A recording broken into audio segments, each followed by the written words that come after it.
कर्म बांधने के लिए तो अनेक भाव हैं, किंतु कर्म छोड़ने के लिए मनुष्य भाव एक ही है। महाराज श्री, मेरी जिज्ञासा यह है कि कर्मों की निर्जरा करने के लिए इस भाव में हम क्या करें, कृपया समाधान करें। बिल्कुल सही बात है, कर्म बांधने के लिए अनेक भाव है, पर कर्म काटने के लिए एक मनुष्य भाव ही है।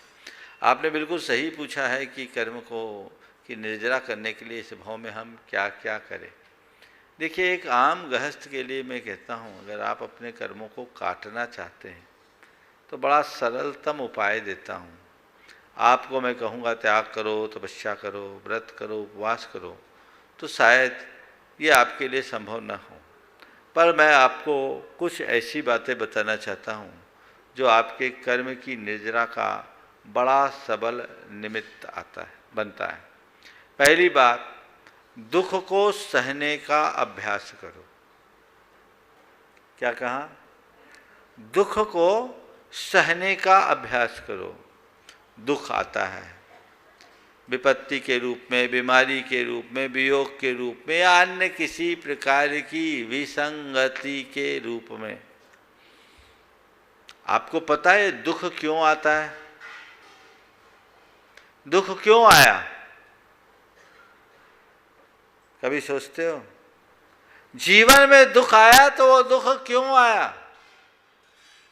बोलिए, क्यों आता है दुख? पाप कर्म के योग से, यही है ना। तो दुख आया है, किस वजह से आया है? पाप कर्म के योग से आया है। इसका मतलब दुख का आना पाप के जाने का साइन है। बात समझ में आ रही है? दुख का आना किसका साइन है? पाप के जाने के लक्षण है। तो जब दुख आए तो चुपचाप सह लो कि ये सोचो ये पाप जा रहा है। सहन शक्ति को बढ़ाइए। आप जितना सहोगे उतना समर्थ बनोगे। तो कुछ भी हो उसे सह लीजिए, सहने का अभ्यास बढ़ाइए। मेरा दुख मुझे ही भोगना है।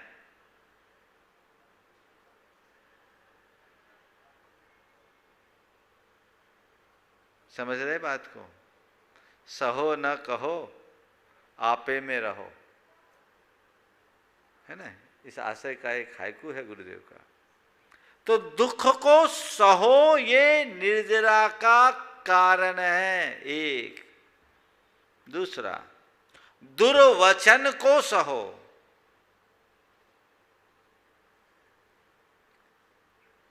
कोई आपसे कोई अपशब्द बोल दे, आपने उसे पकड़ लिया तो बंध और मन में द्वंद्व, छोड़ दिया तो निर्जरा और आनंद।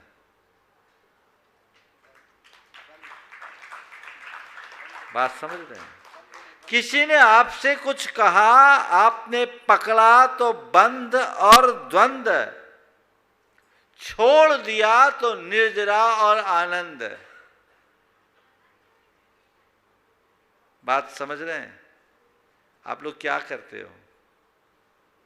किसी ने कुछ कहा, झट से पकड़ लिया,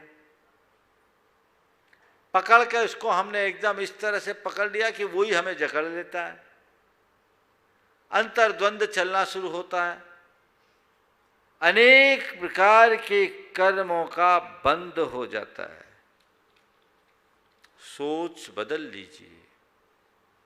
कोई दुर्वचन कहे तो ये सोचो ये भी मेरे कर्म की निर्जरा का निमित्त बनकर आया है। आप ऐसा कर सकते हैं? बोलो, कर सकते हैं? यहां तो सब कर सकते हैं, पर यहां से बाहर जाने के बाद अगर तुम निर्जरा के अवसर ढूंढना चाहते हो तो कदम कदम पर निर्जरा है। वो तुम्हारे आनंद का निमित्त है। कोई कुछ कह दे, ठीक है, टाल दो, ये कर्म का काटने का निमित्त है। वो बोल रहा है, बोलने दो, मुझे उसे लेना ही नहीं।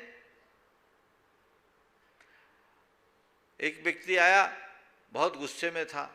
बोले क्या हुआ? बोले सामने वाले ने मुझे गाली दे दिया। मैंने गाली दिया, तूने लिया क्यों? गाली दिया इतना तमतमाया क्यों? बोले उसने मुझे गाली दे दी। गाली अच्छी चीज थोड़ी है। तो बोला अच्छी चीज नहीं है तो तूने लिया क्यों? गाली दिया, दे लेने देता, तुझे क्या होता? उसकी गाली उसके पास रहती, तू ले लिया तो गंदगी तेरे पास होगी। तो मैं आपसे कहूं, कोई मुझे गाली न दे, मेरे हाथ में नहीं है। है क्या किसी के हाथ में? कोई मुझे गाली दे ये मेरे हाथ में नहीं है, पर कोई कैसी भी गाली दे उसे न लूं, ये तो मेरे हाथ में है। नियम ले लो, आज से किसी की गाली नहीं लेंगे और किसी को गाली नहीं देंगे। दूसरों को गाली देना नहीं और दूसरे गाली दे तो उसे लेना नहीं। निर्जरा का निमित्त है ना, तो सहन करना, दुख को सहो, दुर्वचन को सहो, दुप्रसंगों को सहो। कोई दुप्रसंग घट जाए, कोई प्रतिकूल निमित्त आ जाए, सामना करो, घबराओ मत, समता से सहो। ये कर्म निमित्त बनकर आया है और मेरे कर्म काटने का निमित्त बना है। कर्म कटेगा कि नहीं कटेगा? बोलो। कटेगा। कोई भी जो प्रसंग, विचलित मत हो, उसका रास्ता खोजो। अंततः सहना तो पड़ता ही है ना, पर लोग आंसू बहाते बहाते सहते हैं। संत कहते हैं आंसू बहाते हुए मत सहो, समता रखते हुए सहो, तो जीवन में एक अलग प्रकार का आनंद आएगा। कुछ भी हो जाए, मुझे अपने भीतर की सहनशीलता को बढ़ाना है, यही मेरी समता का आधार है।